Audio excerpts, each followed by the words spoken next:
have the, when we go on our 12-hour shifts, I mean, we have some shifts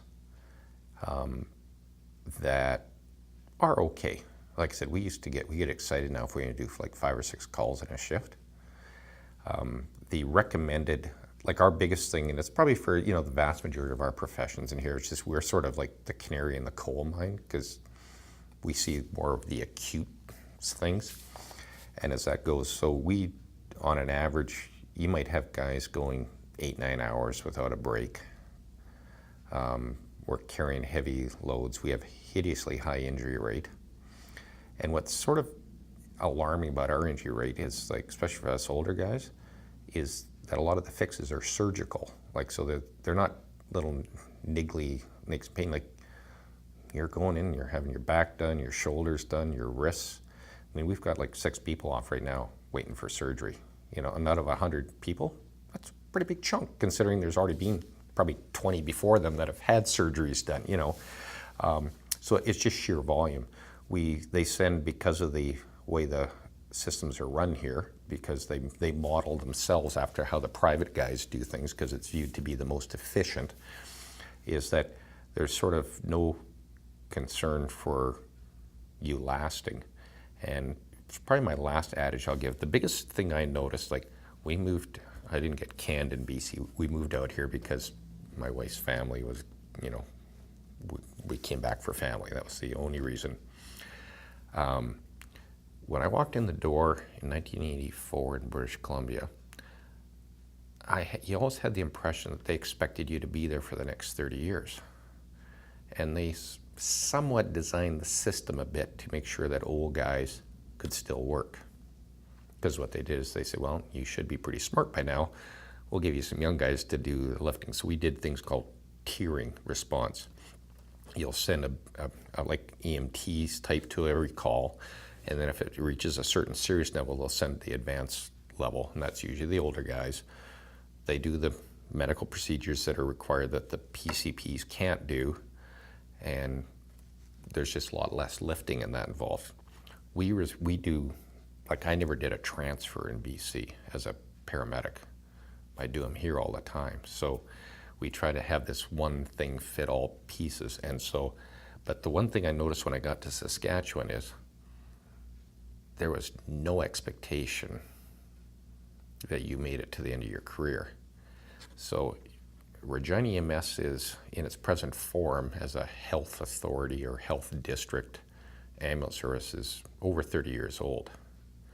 There's never been one guy or one lady retire that was still working on the street. Not one. It almost makes sense. There's a sense of despair. Oh, there is. I would say so, yeah. Futility to some degree. As far as yourself, I mean, most of us still really like doing the work, but, when I was in BC, we would be planning, oh, what are you going to do when you retire or something? It's just like, well, do this or that. Like here, there's no thought. It's just like, how the hell do I get out of here before I'm crippled more than anything else? That's sort of the main focus is, I got to get out before something bad happens to me. So that's sort of where you'll find the morale, So that's sort of the underlying thought process for most people. What could an escape route be? I mean, what could the next job be for? Well, I mean, it used to be when we were smaller, is that they sort of thought, well, you'll try to get another job somewhere within the health authority. Exactly, yeah. But, as the jobs become more, and that being said, quite a few of the people that our people have left have gone into management jobs within the health authority and done quite well. Yeah. But not everybody wants to, one of the ladies I used to work with is now manager of cardio sciences. Which, great, I'm glad she's doing that. She really likes it. I'd rather pull my teeth out than do something like that. I mean, I want to stay in what I'm doing, involved in this field. And so that's the thing is, like, one of the things we do is, like, we've got 6 guys right now that are into the final stages of getting hired by the fire department. We're just that in the police department, we just feed them people, all of our younger guys, because they recognize these guys are pretty bright. They're used to emergency situations. They've had a lot of training. They're just snapping them up left and right. And they leave because of the workload.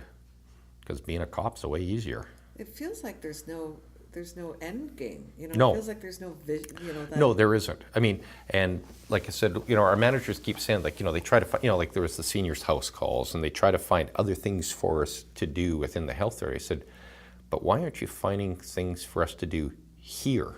Within, yeah. Yeah, like there should be, in a well-run, well-structured organization, there should be things that relatively bright, experienced people, like, I'm 50 years old, and I keep myself in shape, and I'm finding it very hard, even as a supervisor, to stay in the game because of our workload.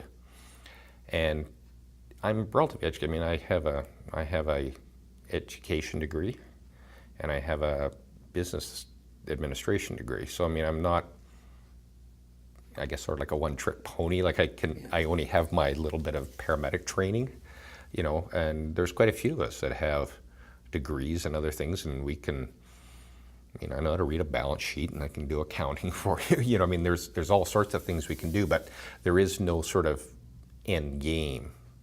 And like the one, except and again, they try to nickel and dime stuff when there was, like, I was offered a job as our educator for the service. And I used to do the same job in BC, except I looked after what they call the recertification for the whole province.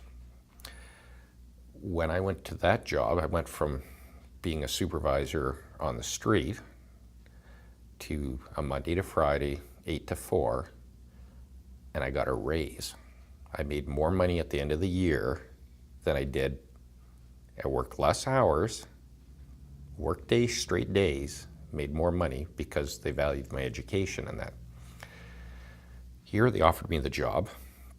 I was gonna have to take a cut in pay because what they do is, like, we work 21 to 80 hours in a year as a paramedic. Mm-hmm. And so even though we only work half the year, theoretically, we work 200 hours more than a 9 to 5 person. The average 8 to 4 worker works 1,940 hours is what it is on a 37.5-hour work week, which is sort of the standard. So they were to give me $1 an hour pay increase, but I was going to work 200 hours less. So what the end result was, even though it wasn't a huge difference, it was going to actually start reducing my pension.